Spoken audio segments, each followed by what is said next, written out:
এক ভাই প্রশ্ন করেছেন, মানি ব্যাগে বাবা মায়ের স্ত্রীর ছবি রাখা কি জায়েজ কিনা। মানি ব্যাগে এরকম করে ছবি রাখা জায়েজ নাই। আর এই ছবির সংস্কৃতি আমাদেরকে ত্যাগ করা উচিত। ছবি সংস্কৃতিটা আমাদের ত্যাগ করা উচিত। এই যুগে যেটা ফরজ হয়ে গেছে, আমরা ফরজ করে নিয়েছি আর কি। কিছু হইলেই ছবি তুলতে হবে, কিছু হইলেই একটা সেলফি নিতে হবে, কিছু হইলেই একটা রিল করতে হবে, ভিডিও বানাইতে হবে। এটা একটা নতুন জাহেলিয়াত আমরা চালু করতেছি।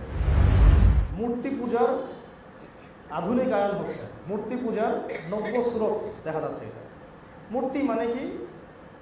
মূর্তি মানে হচ্ছে ইট কাঠ পাথর এগুলো দিয়ে একটা কাঠামো তৈরি করে, স্ট্যাচু তৈরি করে। এই যে তৈরি করতেছি, এটা হচ্ছে তার প্রতি একটা সম্মান। একটা কবিতা লিখতেছেন, আপনি মনে করেন কবিতা লিখতেছেন, শব্দ দিয়ে ছন্দ আঁকতেছেন, এটা আপনার আবেগের বহিঃপ্রকাশ না? তো কবিতাটাকে আপনি সম্মান করেন না, যেটা আপনি লিখলেন? একজন কবি বলতেন যে প্রত্যেকটা কবিতা আমার কাছে এক একটা সন্তানের মতো। কিসের মতো? সন্তানের মতো। তো সেই কবিতা হতে হবে আমার ইসলামিক, সেখানে শিরিক, বেদাত, কুফর এসব নাই। যাই হোক, এরকম আমরা আগ্রহ করে যখন কোনো মূর্তি তৈরি করি হাত দিয়ে, তার মানে আমি তার প্রতি ভক্তি শ্রদ্ধা এমনি প্রদর্শন করব। সেটাকে যখন পূজা করি, শিরক নাকি তাওহীদ? কোনটা? মূর্তি পূজার চেয়ে শিরকের কোনো ভয়াবহ স্তর আছে? ওটা এখন মনুমেন্ট পূজায় রূপ নিয়েছে।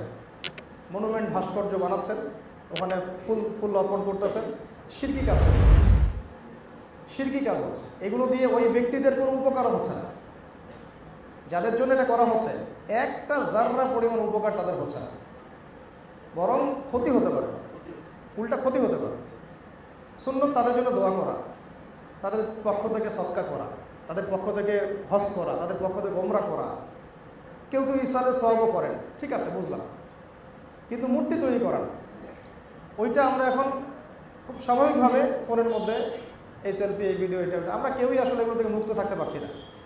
একেবারেই খুব বেশি জরুরত না হলে এইসব ছবি তোলাটা উচিত না, নাজায়েজ কাজ হয়। আল্লাহ পাক আমাদেরকে এগুলো থেকে দূরে থাকার তৌফিক দান করেন। আর মানি ব্যাগ এসব নিয়ে ঘোরার তো প্রশ্নই ওঠে। আমি যদি আমার বাবার ছবি নিয়ে পকেটে করে ঘুরি, মসজিদে গিয়ে খুতবা দিয়ে বেড়াই, আমার বাবার কী লাভ? আর আমি যদি নামাজের বাইরে চলতে ফিরতে বলি আল্লাহুম্মা রাব্বির হামহুমা কামা রাব্বায়ানি সগীরা, আমার আব্বার লাভ আছে না নাই? লাভ আছে না নাই? জান্নাতের মর্যাদা বাড়া দেওয়া হয়। ভাইয়েরা বলেন, আমাদের এই মর্যাদা কোত্থেকে আসে? তাদেরকে বলা হয়, দুনিয়াতে তোমার অমুক পুত্র, অমুক সন্তান তোমার জন্য এই দোয়া করতেছে, এই জন্য তোমাকে মর্যাদা। আল্লাহ পাক আমাদেরকে বোঝার তৌফিক দান করেন।